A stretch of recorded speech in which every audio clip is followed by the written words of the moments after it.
Bonjour, je suis Marcel Friboulet Et moi, Henri-Sébastien Erard. et nous allons vous présenter le jeu Gézacoum, la cité des dieux. Il s'agit d'un jeu de 2 à 4 joueurs à partir de 8 ans et dont une partie normale dure à peu près 90 minutes, tout en sachant qu'il existe deux variantes plus familiales pour des parties d'environ 30 minutes. Une où on joue seulement avec la partie fouille, ici, et une autre où on joue seulement avec le plateau représentant la cité de Gizakoum. Voilà, nous allons donc vous présenter le jeu Gézacoum. Alors Gézacoum, il faut savoir que ça part d'une histoire vraie, une histoire réelle. Donc il y a une ville qui s'appelle Gézacoum, qui est à Évreux, qui a été découverte il y a en 1801. Et là, vous avez donc le plateau qui représente la vue d'avion. Donc ça reproduit les formes de Gézacoum. Et donc on a imaginé cette ville. Et cette ville était alimentée par un aqueduc. Alors l'aqueduc, au début, on l'a représenté comme ça. Et c'est des tuiles qu'on va retourner au fur et à mesure de la partie. Et on va voir que l'eau monte dans l'aqueduc et risque de venir inonder le site. Si les joueurs le construisent avant, eh bien, ils pourront éventuellement échapper à l'inondation, parce qu'en mettant des tuiles, on construit l'aqueduc. Voilà. Ça, c'est le système. Voilà la mise en place pour un début de partie de Gizakoum. D'un côté, on a l'espace réservé aux fouilles, de l'autre côté, le plateau qui représente la cité gallo-romaine de Gizakoum, où pour l'instant, juste une partie de l'aqueduc est déjà construite et il en reste à peu près un quart à construire. Alors, en début de partie, chaque joueur reçoit 6 cartes de jeu, le reste de la pioche est ici, 6 pièces, voilà le reste qui se trouve à la banque, au musée, comme on veut. Et puis on a un certain nombre de citoyens qui apparaîtront au fur et à mesure, et ça dépendra des interactions entre l'espace de fouille et le plateau. Alors, la présentation d'un tour de jeu normal. En début de tour, à chaque fois on se fait passer le jeton de début de tour. Dès qu'on reçoit le jeton de début de tour, première chose qu'on fait, c'est l'eau qui est indiquée dessus, nous indique qu'il faut faire monter l'eau dans l'aqueduc, tant que l'aqueduc n'est pas entièrement construit et que l'eau n'est pas encore arrivée au terme. Donc ça c'est dans la première moitié du jeu, tant que l'eau n'est pas arrivée jusqu'au terme, à chaque début de tour, on fait avancer l'eau dans l'aqueduc. Ensuite, deuxième chose qu'on fait, on creuse dans la partie, dans le terrain de fouille. J'y reviendrai. Ensuite, troisième chose, si on a des citoyens, ce qui n'est pas le cas en début de partie, mais au fur et à mesure de la partie, des citoyens apparaîtront sur le plateau. Et donc, si on a des citoyens, on peut jouer une de ces cartes pour déplacer un de ces citoyens. Et enfin, en fin de tour, dès qu'on a fini son tour, on fait passer le jeton tour de jeu, et ainsi de suite. Pour vous présenter de quelle façon on creuse, je vais vous présenter d'abord rapidement les cartes. Alors, comme on le remarque, les cartes sont toutes divisées en deux. Il y a une partie couleur un peu terre, liège, qui est la partie des cartes qui servira pour les actions dans le champ de fouille, tandis que si on retourne le paquet de cartes, le côté marbré est la partie qui servira pour le déplacement des citoyens, sur lequel je reviendrai tout à l'heure. Alors, parmi les cartes de fouille, parmi les actions de fouille, alors après il y a des liens aussi entre les deux. Plus l'action est intéressante dans les fouilles, des fois plus la carte a de valeur aussi dans l'autre sens, ce qui demandera des fois à faire des choix. Est-ce qu'on se défausse de telle carte pour l'action de fouille et ça nous fait perdre peut-être une bonne action dans le déplacement des citoyens. Donc dans les cartes, on repère qu'il y en a certaines, une bonne partie des cartes, qui ont un symbole d'une boussole. C'est les cartes qui permettent de déplacer le pion de chantier. Donc soit il y a une indication cardinale, soit au sud, au nord, à l'est, à l'ouest, ou bien il y a des fois deux, il y a aussi un point d'interrogation qui permet de le déplacer où on veut. Ensuite, il y a d'autres cartes, une qui permet par exemple de troquer, une autre, une brouette qui permet d'enlever tout le sable, parce que quand il y a du sable, enfin de la terre, ça empêche de pouvoir continuer à creuser sur une pile, la pelle qui permet de creuser x2, et encore diverses autres actions possibles. Alors, quand c'est son tour de creuser, on est obligé, soit, on a deux possibilités, soit on décide de creuser là où le pion chantier se trouve, et le cas échéant, il faut payer une pièce à la banque, soit on doit déplacer le pion de chantier avec une de ces cartes de déplacement. Là par exemple, je jette la boussole sud et je déplace le pion chantier vers le sud.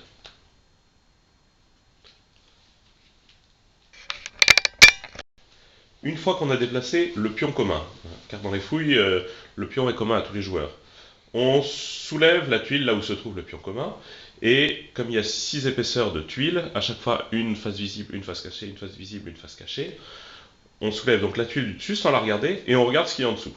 Alors là, il se trouve qu'il s'agit de la terre, hein, c'est ce que j'appelais tout à l'heure la terre ou le sable, c'est ce qui empêche de creuser. Donc c'est pas quelque chose d'intéressant, au contraire, c'est un obstacle. Donc si ce qui est en dessous ne nous intéresse pas, on n'est pas obligé de le prendre tout de suite, hein, mais si on ne prend pas ce qui est en dessous, on le retourne face cachée, et là par contre on est obligé de prendre ce qui était au-dessus sans savoir ce que c'était. Et là il se trouve que c'était une statue de Jupiter qui rapporte dessous de cartes, donc j'ai eu de la chance. Imaginons, bon, on est quelques tours plus loin, quelqu'un par exemple est tombé il avait oublié qu'il y avait de la terre ici, il a le pion qui est ici, il soulève, donc là en dessous il sait pas ce que c'est non plus, au-dessus il se rappelle plus ce que c'est, il se dit je vais prendre au hasard, je pense qu'il y a au-dessus, c'est de la terre, quand on est de la terre on est obligé de la poser sur une des cases adjacentes du pion commun, donc là ici il y a 3 possibilités. Voilà.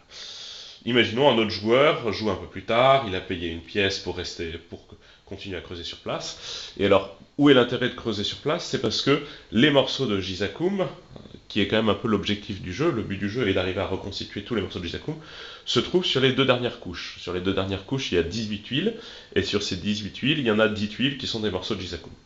Donc des fois, ça vaut le coup de persévérer, de continuer à creuser sur la même tuile, tant qu'on n'a pas trouvé de morceaux de Gizakoum, s'il y en a tout au fond.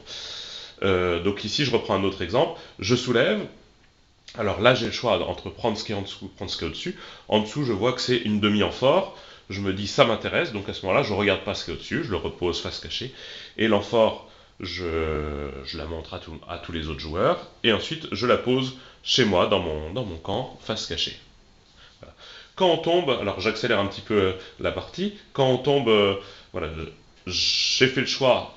Donc j'ai soulevé ici, je m'étais dit, je prends celle-là, je sais pas ce que c'est. Je vois qu'en dessous, il y a un morceau de Gizakoum. Comme je l'ai vu, je suis obligé de le retourner. Chaque fois qu'il y a quelque chose qu'on a vu, on est obligé de le retourner. Et je prends, et il se trouve que c'est un morceau de Gizakoum. C'est là que le jeu va avoir, le jeu sur l'espace de fouille va avoir un impact sur l'autre plateau. Une fois qu'un joueur trouve un morceau de Gizakoum, tout d'abord, il gagne 2 choses. D'abord, il prend 3 pièces, ça lui fait gagner 3 sous.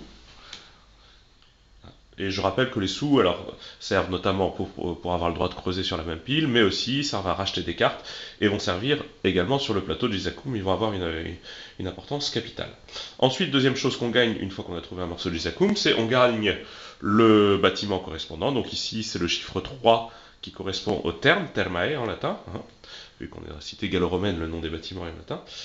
Donc, il place le morceau de bâtiment sur le plateau et il place un de ses citoyens, donc là c'était le joueur bleu hein, que je simulais, il place un de ses citoyens dessus. Ensuite, il y a la possibilité cette tuile-là sera un trophée qui en fin de partie rapportera des points. Le trophée, on le gagne pas juste en le trouvant. Pour le gagner, on va le gagner au dé, et puis ça permettra aussi de gagner un deuxième citoyen supplémentaire.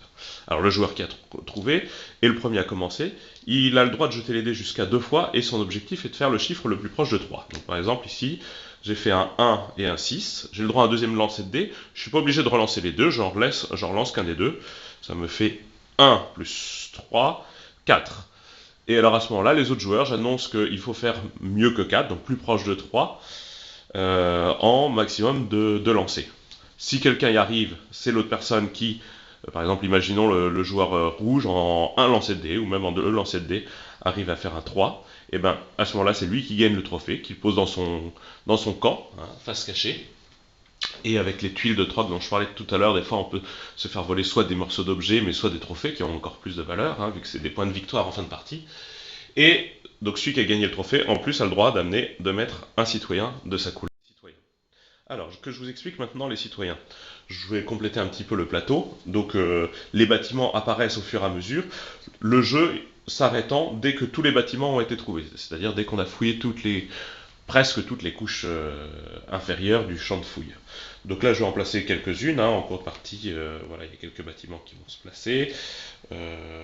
Hop, donc ça, c'est des morceaux du sanctuaire, je vais vous les décrire dans quelques instants. Ensuite, on va mettre encore un petit peu de sanctuaire. Et on va dire, voilà, on est en milieu de partie. Il y a quelques pions, de ci, de là. Des pions ici. Des pions là. Voilà. Alors, lorsque nos citoyens apparaissent, ils ont tous un anneau noir autour d'eux qui indique qu'ils sont sales. Et la cité gallo-romaine de Gizakoum était une cité particulière, d'une part de par sa forme hexagonale, où toutes les habitations se trouvaient sur la périphérie, et au centre il n'y avait aucune habitation, mais que des bâtiments à fonction religieuse, on va dire. Il y avait le sanctuaire, qui était le bâtiment principal au centre de Gizakoum, un forum, comme souvent dans les cités romaines, des petits temples, un théâtre, car le théâtre avait à la base une fonction religieuse, et des thermes qui étaient un lieu de rencontre, mais aussi un lieu de purification. Donc nos citoyens, lorsqu'ils apparaissent sur le plateau, apparaissent tout sales, avec le petit anneau noir représente voilà, la saleté qu'ils ont, et les pèlerins des cités alentours avaient pour coutume d'abord donc de passer par les thermes. Donc notre objectif va être d'envoyer nos citoyens aux thermes. Alors les thermes, vous voyez qu'il y a des petites flèches qui indiquent qu'on peut y rentrer que sur les côtés. Une fois qu'on est au terme, on enlève son anneau noir, on est nettoyé. Ensuite, l'objectif, alors oui, on peut se nettoyer qu'une fois que l'aqueduc est entièrement construit et que l'eau est entrée dans les thermes. Mais bon, on imagine que voilà, que l'aqueduc a été construit jusqu'au bout et que l'eau vient d'entrer, donc tous nos citoyens sont nettoyés. Ensuite, nos citoyens doivent se rendre au sanctuaire pour aller faire une offrande à un dieu. Il y a 5 dieux différents qui chacun ont des pouvoirs différents. Certains permettent de supprimer un pèlerin d'un joueur adverse, d'autres permettent d'en faire apparaître un nouveau, d'autres de nettoyer directement un citoyen, ou alors au contraire de salir un autre citoyen, ou de se déplacer plus rapidement. Et après avoir fait son offrande, notre citoyen devient honoré, il reçoit cette fois-ci un petit anneau doré, c'est des lauriers, et puis il pouvait, à ce moment-là, il avait le droit d'entrer au théâtre, et puis une fois qu'on est au théâtre, on reprend le citoyen chez soi, et ça fera des points de victoire encore plus importants que les trophées de Gizakoum. Alors, de quelle façon déplace-t-on ces citoyens sur le plateau? Eh bien, en fin de tour, après avoir fait l'action de creuser, déplacer le pion central, pris éventuellement une tuile, on retourne son paquet de cartes et on le met côté marbré, donc c'est-à-dire côté déplacement du Gizakoum. Et on choisit une carte de déplacement. On choisit un de ses citoyens, donc là je faisais le joueur bleu. Le joueur bleu a envie d'aller nettoyer un de ses citoyens qui est sale, donc il va jouer par exemple une grosse carte. Alors après il faut voir s'il perd pas une action intéressante par rapport à fouille. Bon, là je perds un déplacement x2 du pion central, mais bon, j'ai très envie de déplacer ce pion-là, donc je joue la carte 6. Alors, il faut savoir que les jetons, quand ils sont sales, ils se déplacent plus lentement. Chaque fois qu'on a un jeton noir, ça nous fait moins 1. Donc 6 moins 1, 5. Il va se déplacer 1, 2, 3, 4, 5. Voilà. Des jetons propres, eux, par contre, si je jette un 5, celui-là, il pourra se déplacer directement de 5. 1, 2, 3, 4, 5. Et faire son offrande au lieu contre 2 pièces. Et donc voilà, en fin de tour, on a chaque fois le droit de défausser, là c'était pour l'exemple, mais le droit de défausser qu'une seule de ces cartes pour déplacer un de ses citoyens. Voilà le déplacement à l'intérieur de Gizakoum, sachant qu'en fin de partie, une fois que tous les bâtiments sont construits, on fait le point à la fois sur les trophées qu'on a gagnés, mais aussi sur le nombre de citoyens qu'on a sortis, qui rapporteront 3 points, et les citoyens qui sont honorés mais qui ne sont pas sortis dans le théâtre, eux, rapporteront 2 points, les citoyens propres rapporteront 1 point, par contre les autres citoyens ne rapporteront aucun point de victoire.